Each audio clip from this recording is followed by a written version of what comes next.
Shooting it raw? Yes. Shooting it raw. I think photography for me is a way to express my inner world. It's the way to connect with the world, and whatever there is inside of me that what I want to put out there, it's just a tool for me to express myself. That's what photography is.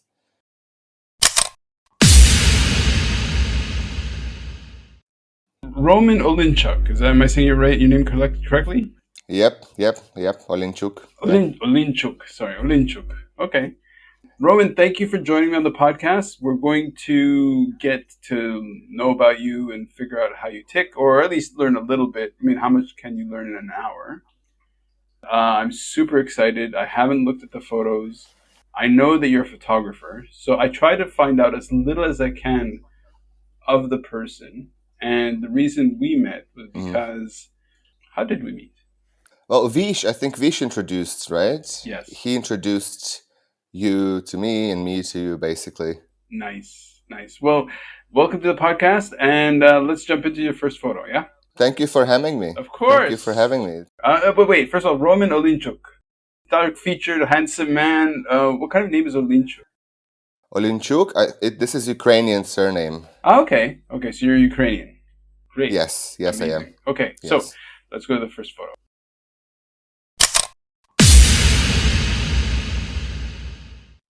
Yes. Okay. So it's got a title, social media, and it's a self-portrait in the sense of it's a photo of yourself, but it's not. I can't imagine that you've done it by holding up your cell phone. But the image is great in the sense that it's mostly dark. There's something projected onto your face, which is very cool colors. So the lighting is cool colors. But there's also a warm light coming from above your forehead, which you don't see. And then in your mouth is these sort of metal things. And I guess at the end, the cables, okay, and they must have like lights inside because there's some light coming out of your mouth as well. You're facing off camera to the left. It's your shoulders and your head, but it's very dark. Like there's not a lot of like ambient light, so it's very kind of high contrast. Lots of blue and cool light. So first of all, you know about color because you're playing a lot with color here, and you're using a lot of the light, the warmth of the light projected onto your face from the left, but also in your mouth. I assume are these like LEDs or something. It's a very, very peculiar photo. Okay, right. Social media. What am I looking at? Well, so this is one of the photos from my mini project that I decided to start just as an experiment. So I wanted to film myself every day for 15 days, and every day I would take self-portrait and record a video and post it on my page, just like to see like the engagement, basically, like how it's going to affect the growth on my page, but also like to push myself and do some creative work.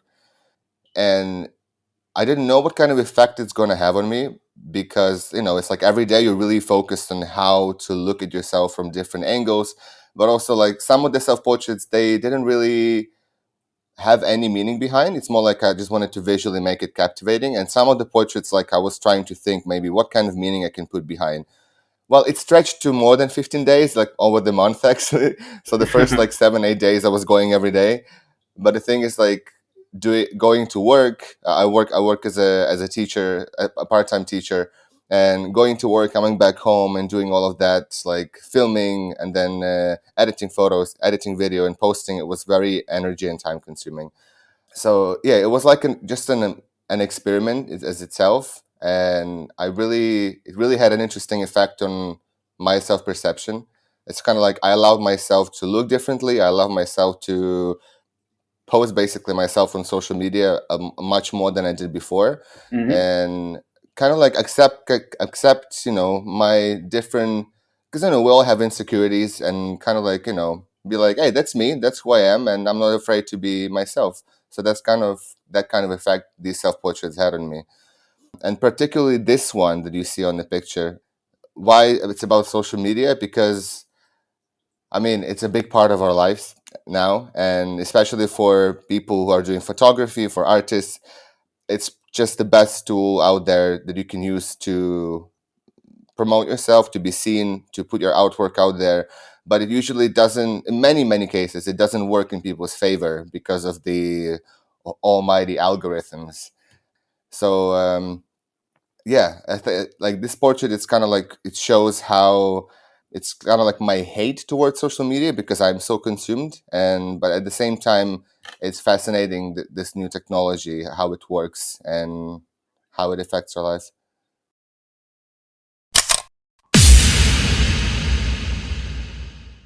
Basically, I don't know about you. So you came to Hong Kong as a creative photographer. Like, what's that story? No, actually, as a teacher, I started my work as a teacher, as an English teacher in Beijing, and I worked there for 2 years. And during that years, I traveled to Hong Kong a few times, doing like a visa run because I was not employed legally. Like I had a business visa, Mm-hmm. and I had to do like visa runs every like few months. Sure. And usually it was going to Hong Kong. Mm. And I really loved the city. I was like, oh my god, it's just such a great blend of nature and the city. Like it's just so unique. Mm-hmm. Can you hear? Can you hear my bird screaming? Yeah, you can. It's awesome. Don't worry about it. Sorry. No, no, no, no. What kind of bird is it? It's a parrot. Oh, nice. I've had other guests on the podcast who have had lots of birds in the background, so it's totally fine. It's great. Okay. So yeah, then I thought, well, it would be great to find a job here in Hong Kong, and I was looking and found this company and sent them my CV, and then I'm here, and it's been like 6 years since I'm here. Okay, so what's your because you're Ukrainian, right? Yeah. So what's been your experience in the past couple of years? You know, like how have you been processing this? You mean like the war? Of course, the war. I've had one person who is Ukrainian on the podcast, and then it's like Yeah. just processing, and then what is that reality been like for you? It's been at the beginning when it all started, it was just terrible. I think actually moving to Lamma is what saved me, like my mental health, because I was living in an apartment in Jordan for a few years, and I just got COVID at the time, and then I'm waking up. My brother messaged me like, "Roman, the war has started," Oh wow. and you cannot imagine how bad I felt at the moment. And like for a long time, it's just like it's been so bad. I'm not saying that I feel like amazing right now, and it doesn't affect me at all. No, but definitely like moving to a like place like Lama, surrounded by nature, it's been like really soothing me. Mm-hmm. Mm-hmm. But yeah, like I just it's just such a surreal situation. I Yeah, cannot go back home. I cannot see my family and my friends, and I'm worrying for them. And it's just yeah, it's a whole like hurricane of different emotions. Something I've never experienced before. for sure. And just for the listener, though, somebody who's listening, when you say Jordan, there's a part of Hong Kong that's called Jordan, which is very, very urban and very full on, and not Jordan as in the country. So, okay, let's go back to your series, right? Your self portrait, which is video and photography. Now, just so you can know about me, like I did a photo performance. Really, it was like a self portrait series. You know, this isn't to compare to say that mine is better than yours because yours are beautifully, or this one here is a beautifully constructed image. And where I came to it was more about putting myself in the creative moment. And so, like, why did you decide to do this series of self portraits that let you explore, for example, social media or whatever? Like, yeah. So, what was, if you can go back to where that impulse came from? Like, why did you start this series? I just needed a creative push, Mm-hmm. and I know that self portraiture can really push the boundaries, because taking photos of yourself, it's I think it's much more difficult than taking photos of someone else. And I wanted to kind of to show people how they could do that by themselves as well. So I wanted to show the process and put it on social media to see how I create these photos, what's the creative process behind, and maybe inspire people to do the same thing, which it actually did. A few people messaged me, which was really my ultimate goal as well, like knowing that it's inspired someone to do the same thing. Yeah, no, I totally appreciate that as well. And so what would you say is has been like the most surprising outcome from the series? So for example, from my sort of series, like one of the outcomes was actually this podcast, because Oh. along the way, the idea was to create maybe a show where I would be the host, right? A TV show. And so that was completely unexpected. And so, in your case, Mm-hmm. in terms of your series, because I think that's kind of the magic of it, that something completely unexpected shows up. So, did something like that happen for you? Let me think. I think, like I said before, I start accepting my flaws and my strength, just accepting myself as a whole person much more than I did before. Okay. Like it just has a really like positive impact on it had a positive impact of my perception. Okay. And it's kind of like there's kind of a healing power to self portraits. I don't know how to explain that. It's like a therapeutic process. Okay. I get it. I totally get it. Okay. Well, do you want to move on to the next image?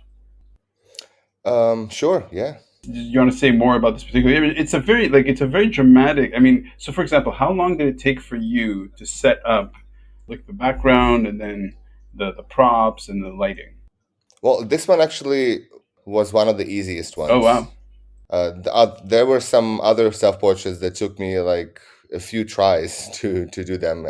I couldn't complete them in a day. Hmm. So this one, I asked my friend for a projector because I didn't have one. And what it's projecting on me, what's interesting, I used Midjourney, which is the artificial intelligence platform that allows it to generate images. So I asked, like, I need something like a holographic image, like looking futuristic, and I wanted to project that as a whole background, and I wanted to project it on my face. So it generated that, and I used that as a projecting image. Cables I had before from another photo shoot, and I cut them in many pieces. I washed them, of course, and the light that is coming out of my and the light that is coming out of my mouth is this tiny little LED light that I got at Shamshui Okay. at at the market. Sure. That's great. Yeah, so they sell these like little tiny LED lights, and yeah, and it took me like maybe like 2 hours. Okay. Wow. Okay. Well, since you said 2 hours, let's move on to the next photo.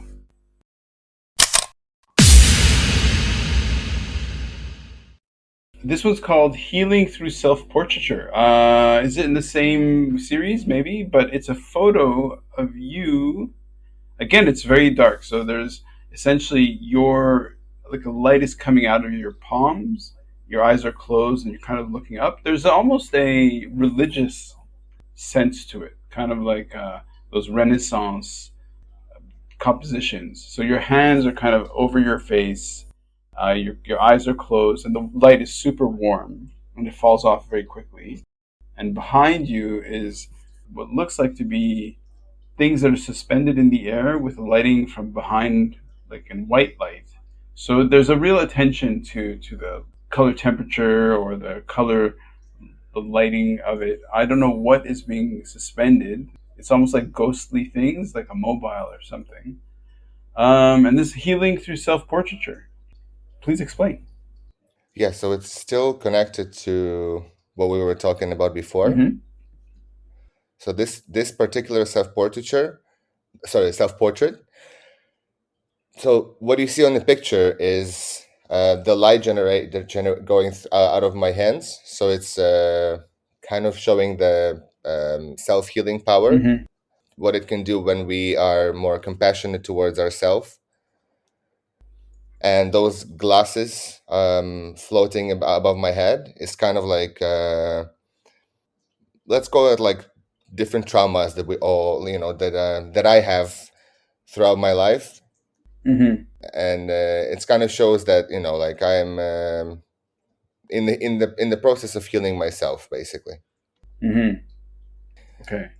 I think why. So I wanted to connect it to social media as well, Okay. because as someone who does it for, let's say, since 2017, I've been doing it like more, but haven't had really much growth. Obviously, as an artist, as a creator, just as a photographer, I really want people to see my work, to resonate with it.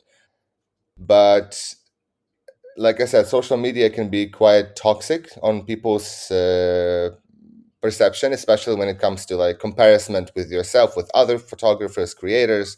When you see that people are doing much better than Mm-hmm. you, and you're like, why it doesn't work for me. Mm-hmm. Like, it's a lot of people are struggling with the same thing. So Well, let me jump in here for a second because I this resonates a lot with me in the sense that throughout my life, before social media and then with social media, there's always this sort of it's funny. On the one hand, there's the creative side, right, where we make something, we have a creative impulse. In this particular case, you're making a sort of creative expression, almost like about the very act of making creative expression within this world of social media and self promotion and trying to make it and reach people. And yeah, it's really hard to figure out like what's that secret ingredient, what's that X factor that lets some people explode and become super popular, and some people and while most people just struggle, right, to make it or to get recognition. And in a way, I feel it. I feel what you mean because I know exactly what you mean.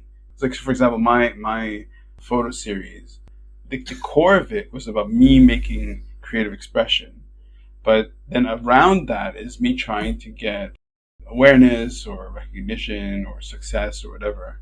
And yeah, it being a funny little, almost like magic box that it's really hard to crack. So, yeah. how do you feel? Well, can I Yeah, ask you a yeah, of question? course. I'm very curious. I would actually love to see your self portraits as well. Sure, Would you be able to send me like a link or something? That would be really interesting to see. sure. I'll absolutely. And for in my case, what it was, because I was really influenced by Marcel Duchamp, right, the French, really the Dadaist artist, who you could consider the first real postmodern artist. And I was very influenced by him, so it was all about being in a creative act. And so for me, it was every week trying to do something that wasn't necessarily beautiful or pretty, but was letting me tap into this motion, this idea of being creative. So, how long have you been doing photography? Like, how long have you been explicitly creative? That's a good question. Finally. I mean, all the questions were good. It's kind of hard to say when I started to do it, like you said, explicitly. But what I can tell definitely that I started to like dive into it deeper when I started to learn Lightroom. Okay. Like Okay. I think when I moved to Hong Kong, it was around like 2000s. It was 2017, because like Hong Kong, like it's just such an amazing place, like to take photos. Like everywhere you just point, it looks incredible. Yeah. Yeah. For sure. And I started to learn how to tweak the light and change the colors, and I think that improved my pictures, of course. Hmm. But I think I started to focus more on more like conceptual photography, maybe a year or 2 years ago around. Hmm. Because before I was more into like street photography, let's say street, also like drone photography. I just like, for me it was just important to capture a beautiful image. It doesn't matter, whether it is what genre it is. But right now I'm more focused on kind of like people, let's say, Right. and how can I tell different stories, whatever the story I want to tell. Okay, so have you had formal training? Like, did you go to art school or anything like that? No. The only thing I did, let's call it kind of a training. So last year I took a part in a course. So one of the photographers from Ukraine that I follow on Instagram, I admire her work so much, and I think she had an influence on the way I take pictures as well. And she opened a course with another photographer. They collaborated. It's called phototherapy. And what I love about her pictures is the way she is working with models. It's the way she interacts with environment. Mm-hmm. Like, she's able to capture interesting images in places that you would never think look interesting, even. Mm-hmm. Like in a maybe like old post-Soviet Union apartment that people would be feeling like, okay, well, it's just an apartment, but the way she sees it is just so unique, and Mm-hmm. how she works with people in the image is just beautiful. I love her work.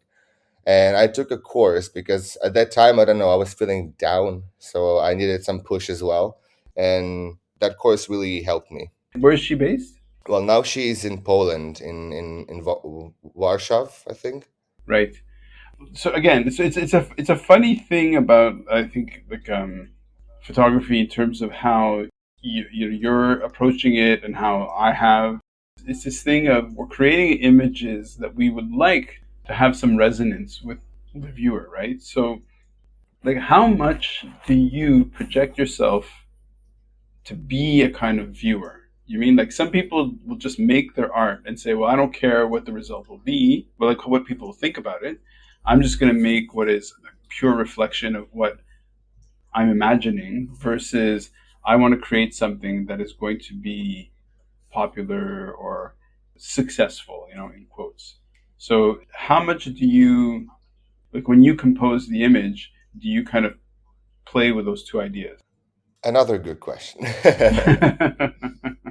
I think it goes hand in hand, but I do put the priority on making it the way I want it to look. Right. Like, it's important for me to make it look authentic for myself, Yeah. because I feel like if I'm trying to please people with whatever I create, if my aim is like, okay, I need to make something that's gonna be popular, Yeah. like, then I feel I'm kind of betraying myself in a sense. Mm-hmm. Actually, David Bowie has a really interesting quote about it. I don't remember exactly what it is, but I saw a video, and he was saying that the artist is producing his worst work when he is trying to basically please people's expectations. Right. Right. Yeah. But it's all, of course, like, when you create something and you put your soul into it, and you want people to see it, and then it's not happening, it doesn't make you feel good. You know what I mean? Mm-hmm. Mm-hmm. Well, okay. So, healing through self-portraiture. Look, it's a beautiful shot. Do you want to move on to the next photo, or do you want to say something else about this particular, like, the experience of creating it, or how it's been received? Well, maybe I had a thought that I wanted to say. So, like, I think we were talking before about how us as creators, how we want our work to be seen, and how, like, this comparison with other people can be really toxic. Mm-hmm. It's been a struggle for me. I know it's a struggle for many other people. I know a lot of fantastic photographers, not only photographers, but like people who create such a beautiful content, but for some reason it's just not seen. Sometimes you see that Yeah. person puts so much soul, so much effort into making that, and I think it's just like such a beautiful, amazing work, and it's like not seen by anyone, almost invisible. Mm-hmm. Mm-hmm. So that kind of made me sad. I Mm-hmm. think, going back to the self healing from this project that I did. I know that my problem was that I was not consistent. That's something that I'm fixing right now, and I just want to keep going and going and doing stuff, and I want to see what kind of result it can bring. Mm-hmm. And I think this project was a good push to be like, okay, Roman, get your shit together and just like start creating, not just do something and then be like, all right, I'm okay. No, like just do more and do more and do more and do more. Mm-hmm. Yeah, well, just a feed for that. Like, I have a friend who's taking pottery classes in Montreal, and so she's always wanted to take pottery. So she's done one sort of session, and then she's done another. And so in her head, or in one's head, when you think, oh, I want to do pottery, is you tend to hold like this ideal of what is a great piece, and then when you do it, you go like, oh, it looks a little bit whatever. It's not exactly perfect. It doesn't quite match the expectation of what you have in your head, but it's a process, right? It's a practice. You just have to keep working, and eventually, in pottery, your hands get the muscle memory, and you make better and better pieces. And in the same way, I mean, with photography, sometimes it all comes together and the result is really great, but in a way, I think it is like an ongoing practice. Year on year after year after year, your eye and your execution. Yeah, absolutely. I agree with that. Okay, well, since you agree with me, let's move on to your next photo. So, what kind of parrot is it? It's kaik. A what? So they considered kaik. Kaiks are Amazon parrots. I have two Oh wow. actually. They are considered clowns of the world of the world of parrots. Why shit on these poor birds? What happened to them? They're hilarious. They're funny. They're very naughty. Mm-hmm. So this is the beauty about llama, right? It's bigger space. Yeah. So they have their little room Okay. where I keep them for now. I'm gonna let them out after this. I guess they just want to go and play a little bit. Sweet.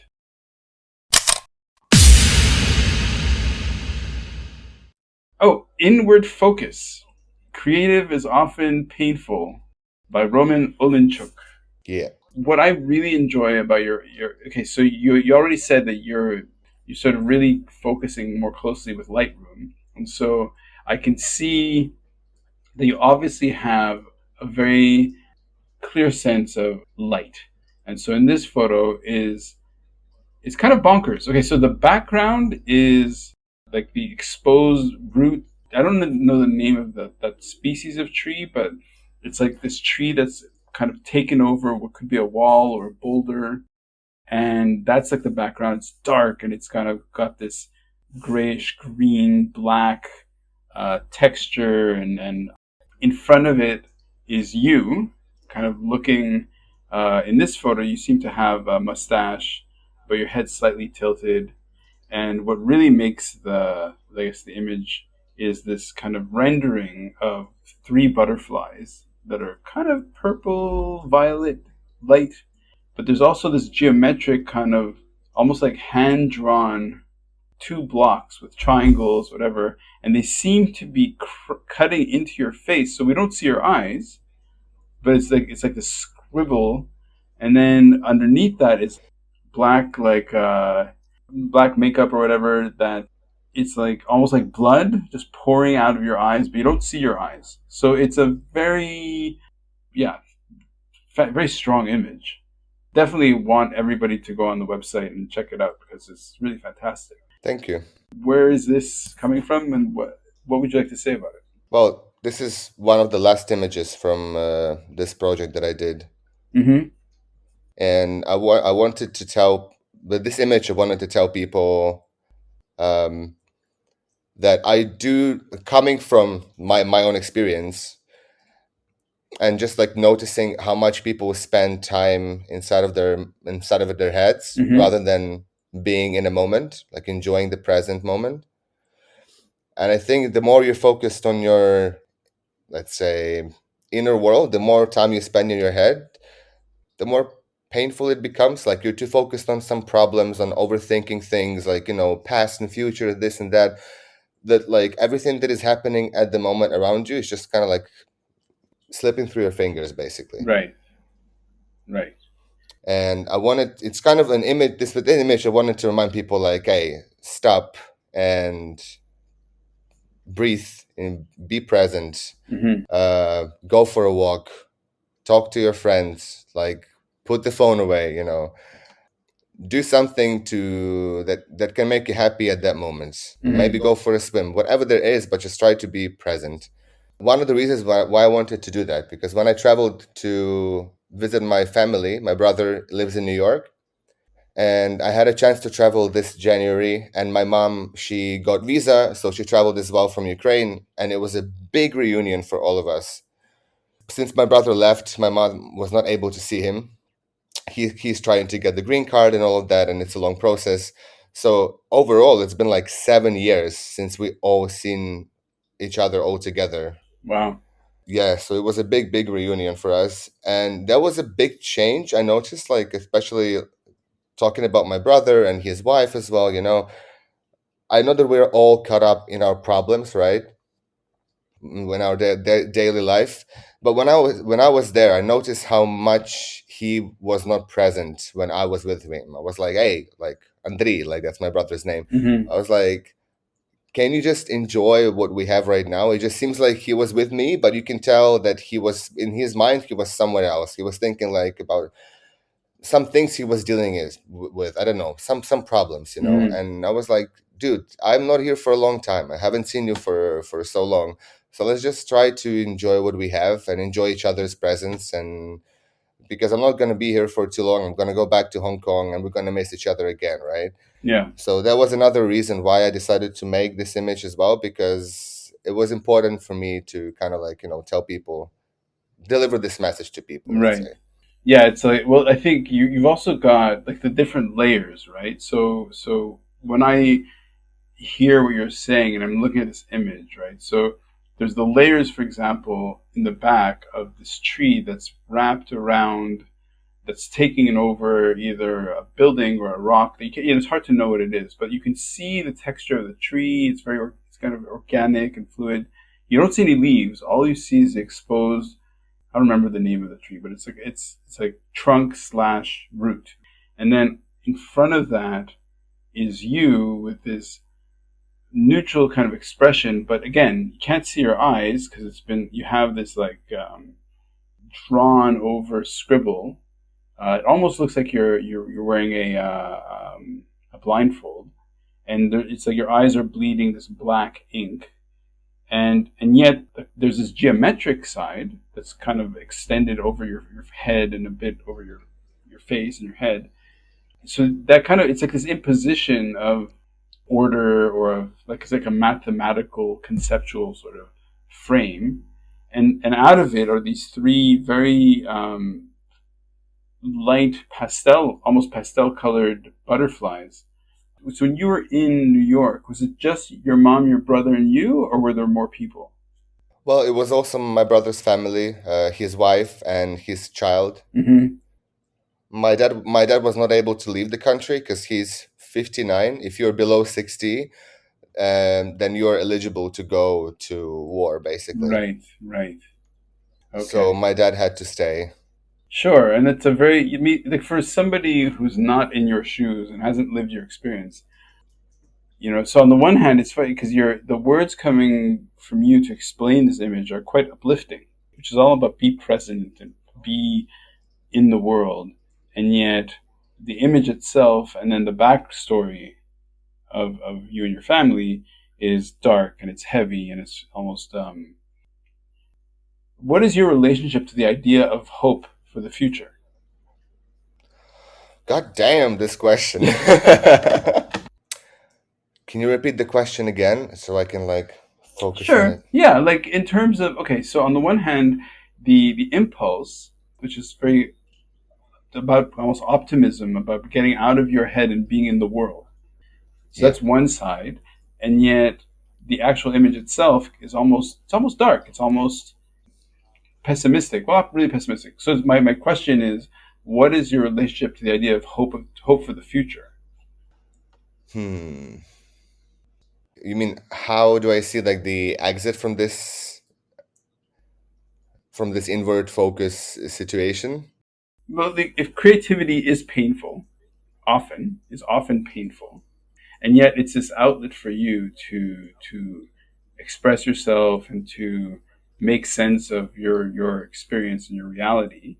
So how do you feel about hope for what's coming up ahead? Are you somebody who's hiding from the future? Are you somebody who's facing the future? Are you in your head? Are you in your body? Or are you outside? Like, how does this manifest? Well, I'm all over the place. We all are, yeah. I think the creative process can be painful, like I said, and people who are doing, let's say, less creative work often think that, oh, like, creative people is just like, it's just so fun always, and they just get their ideas and from this infinite resource from space, and it's just like so great to do creative work, like it's just so fun, which it's also true. It's a partly true, yes. Hmm. Yes, it is a fun process. I do enjoy it, but at the same time, sometimes you have to go through some dark feelings, dark emotions, and the process can be very, like, very intricate, I would say. Like, it's a lot of people don't see what's happening behind the scene. They just see the finished product and they think, well, that's nice, and but they don't know how people who create this might feel at that moment. So Hmm. I think, yeah, being a creative person, I know that it resonates with many people. Like, this is just a call, like it's a creative impulse, and like, I know you understand that, right? Sure, yeah. But yeah, but it's not always that, like, pleasure that people imagine. But I think in the end, this is another thing. It's still kind of, it has this healing power to it. Even when you finish it, it's kind of feels like a closure when you put it out there, when you manifested all your feelings and emotions and you put it into your work. It feels liberating in a way.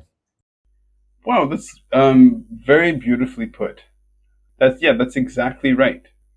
I definitely or what you just said really resonates with me because you're right. Like it can, it's in a way once it's brought together for better or for worse, you have the sort of the result or the artifact or whatever it is, and you can sort of look at it and go, well, okay, now I can move on from there. Yes, sir. Let's move on from here to your next photo.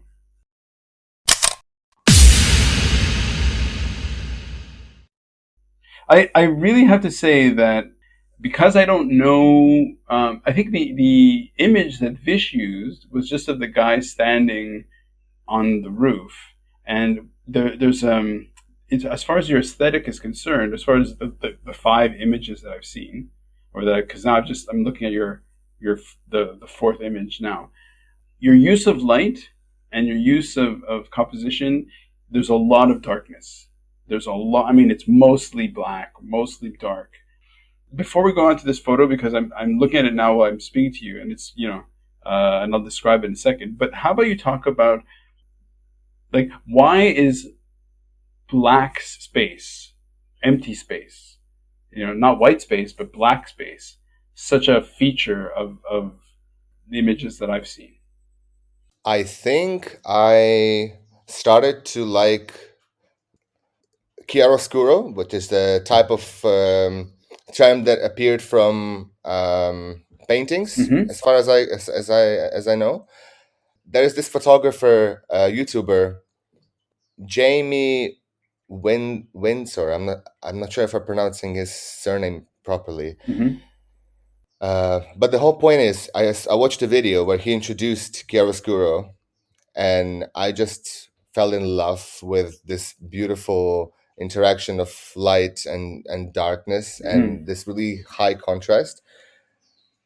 And I think I've been implementing it in my images a lot. Mm-hmm.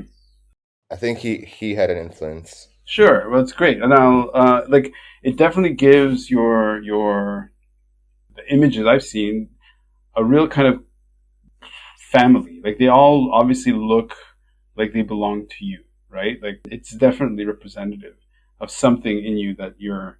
And it's funny how light is a very important. So in this image here, it's called "I feel, therefore it's real."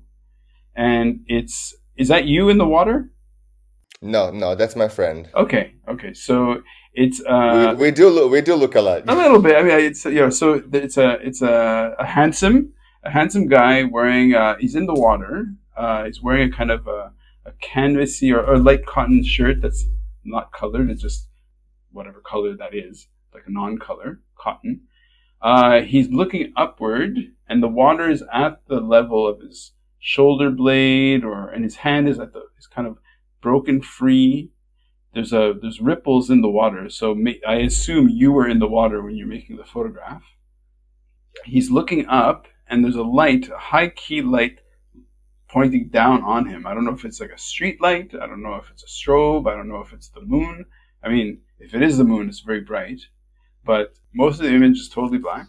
But the other upper third of the image, it almost looks like a record player that's been photographed with really, really strong light. So you can just see these grooves, these really thin grooves. But it's a very strange kind of composition and light, and I feel therefore it's real. Yeah, so let me talk about this image, why I decided to make it. Yeah. It does have a relationship with the way I perceive the light, the way I see the light. And I think I just always like been attracted to light since I was a kid. Mm-hmm. Like I always notice how the light interacts with people, with objects, with surroundings on streets. Like when I was walking on streets of my hometown. So the whole idea behind this image, like I believe that every person in this world is kind of a universe. Mm-hmm. Like we all perceive world differently. We have our beliefs, and every one person can look at one thing and see something else, and someone will look at it differently. Like we all have different opinions, Yeah. like different views. That's the whole point. And I remember when I was younger and I was hanging out with my friends, we often go somewhere, and I would see maybe like some beautiful light, maybe like a reflection from a window or something, and I'm like, oh my god, like, and I always stop my friends, like, guys, look at it, like, do you feel it? Mm-hmm. And they were always like, "Pah, like you feel what?" Like they were just like laughing at me. So every time, like if they always like made jokes about me, like, "Oh, Rama, do you feel it?" Yeah, yeah, yeah, yeah. Like teasing me all the time.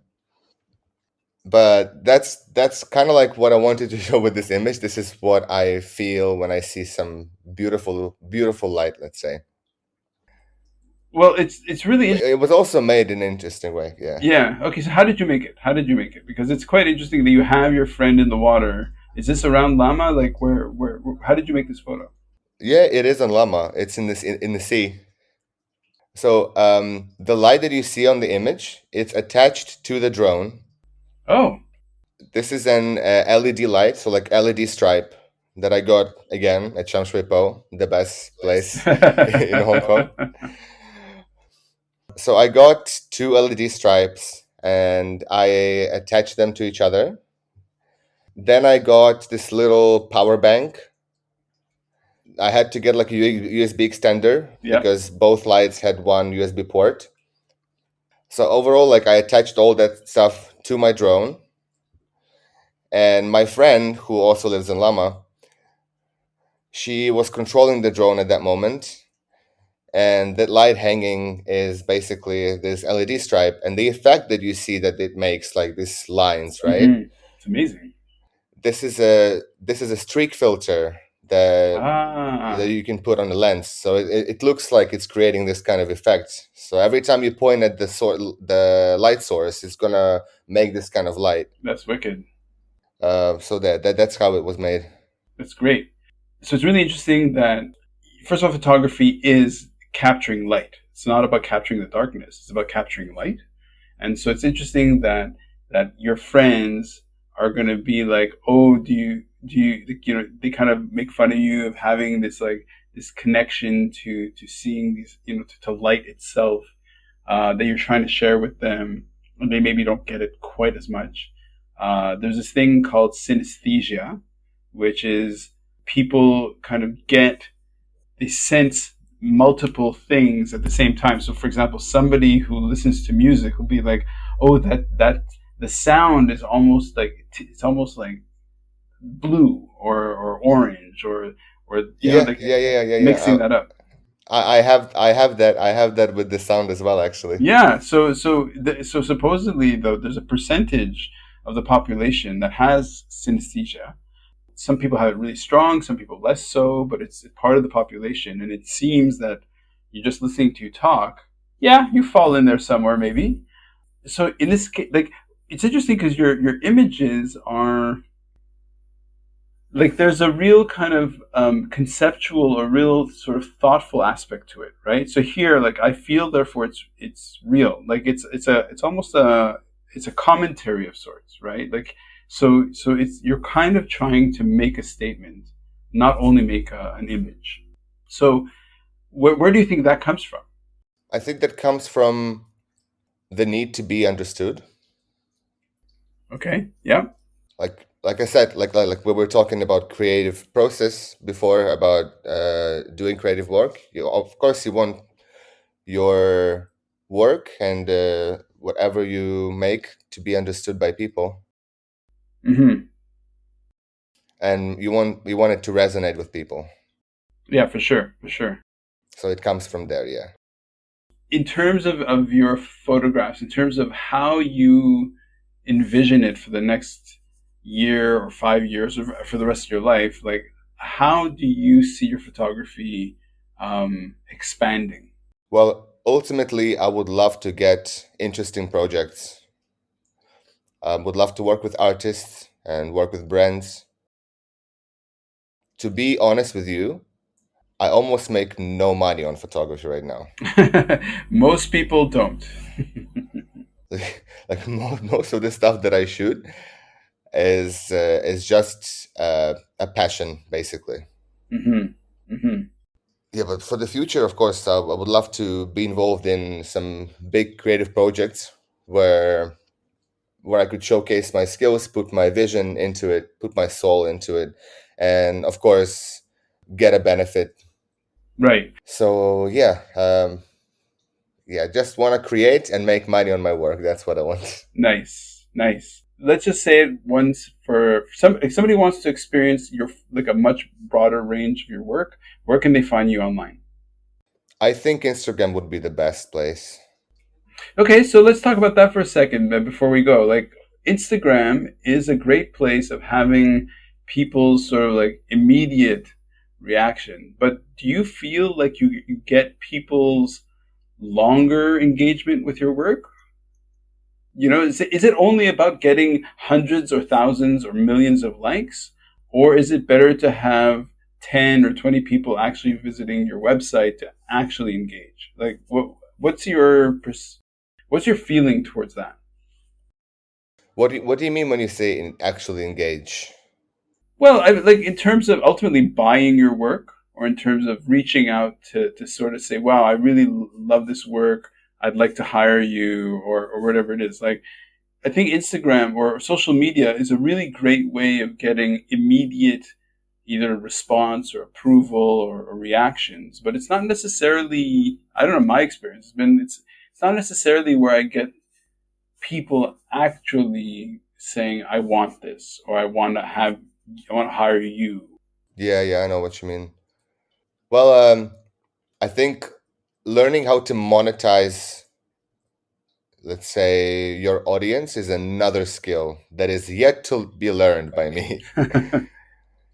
Like I know there are creators who are having like 100,000 followers, like, Right, and they also almost make no money because they don't monetize their work, or they don't use social media as a place to monetize their effort. right. But yeah, of course, ultimately I would like to grow, get bigger views, let's say, Hmm. bigger engagement, and to be able to turn that into some interesting creative projects. Nice. Roman Olinchuk, the hour goes by rather quickly. So the best way to find you on Instagram is, your handle is what? It's Roma underscore and then OLNCHK. Well, the link will be in the podcast notes. Roman, thank you very much for joining me. Thank you, Ran. It's been such a pleasure. Great. From my little bit of experience in this effort, you just have to keep on making art, keep on going, keep on trying, for sure. And on that note, I have to say thank you very much. Thank you for joining me. This has been great. Thank you. Thank you so much. Shooting it raw? Yes. Shooting it raw.